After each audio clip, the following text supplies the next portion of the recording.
And along with all the people I love and adore who I couldn't have survived this year without, I went back to my high school iPod playlist. Nagkaroon ba kayo ng iPod?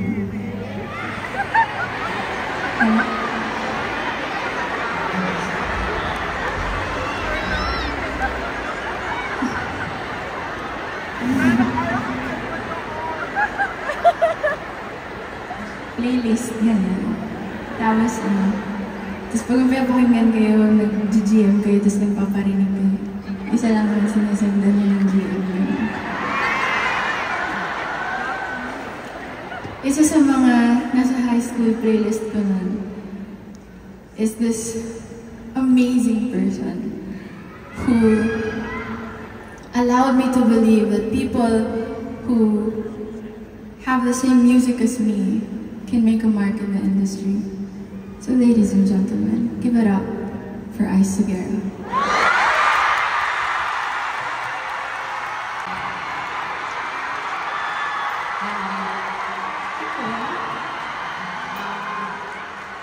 So sanang pahiram yung gitara ko sa'yo kasi parang tumutugtog ka na parang parang iba yung pagtugtog mo kanina no? Parang iba yung hugot o tugtog mo, parang may galit.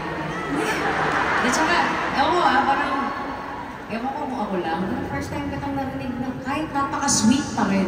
No? Napaka-sweet pa rin ng delivery mo. Pero parang, wala narinig yung mga words na yun sa'yo. You make it sound so beautiful. Pero nagmura ka pa rin. Alam mo, wow! Hardcore ka na, Moira!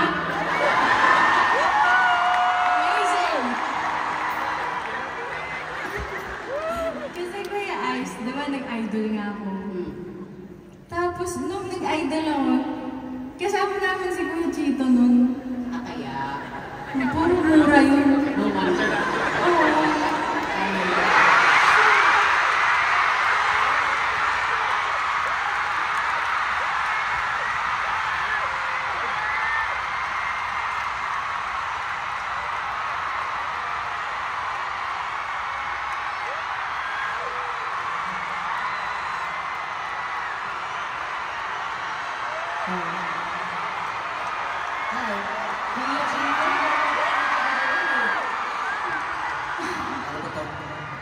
Ay, una-una, gusto kong pasalamat kay Moy. Thank you for coming.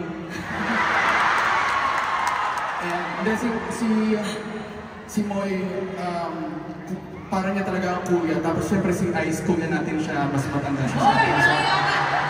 Sa industry, yan. Sorry. Okay. Ano meron? Sabi mo tayo lang. Okay, wala nang script dito, kakanta na ako. Galingan mo, ha? Good luck, guys.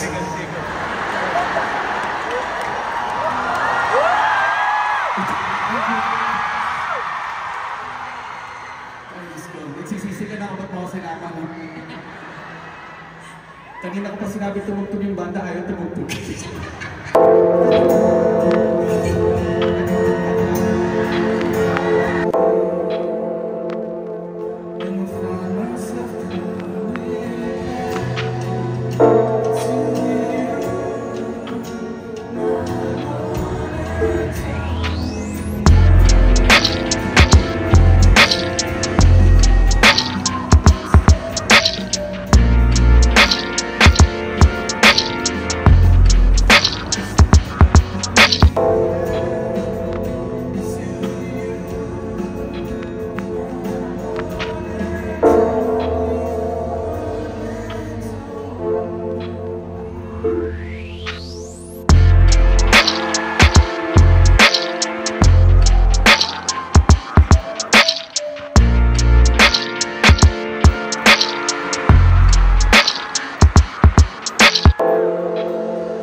Na-enjoy ko yun. Sobrang na-enjoy ko yun. Alam niyo, si Kuya Chito, dati ang alam ko lang sa kanya, don't touch my birdie.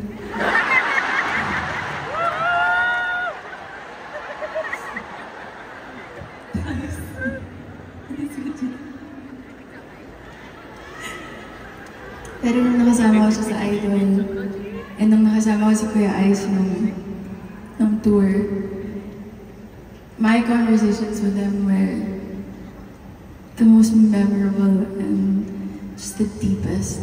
And they're two of the most empathetic and most understanding people I know, and I just want to be like them when I grow up. And I'm just so thankful and honored that I got to share this stage with them. So thank you, Kuya Chito, thank you, Kuya Ice.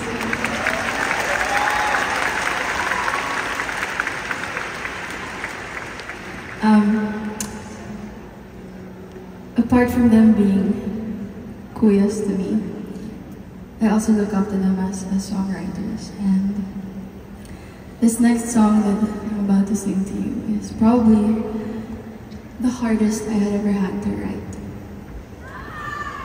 And I never... Kaya mo pa? Sino tissue? Kaya. Di umiyak, strong ako.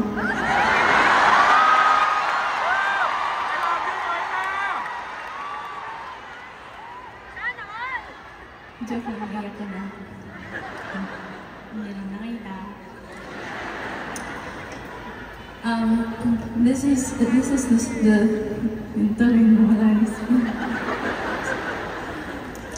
the hardest song I've ever had to write, and I never thought that the hardest song I would ever have to write would be a rewrite.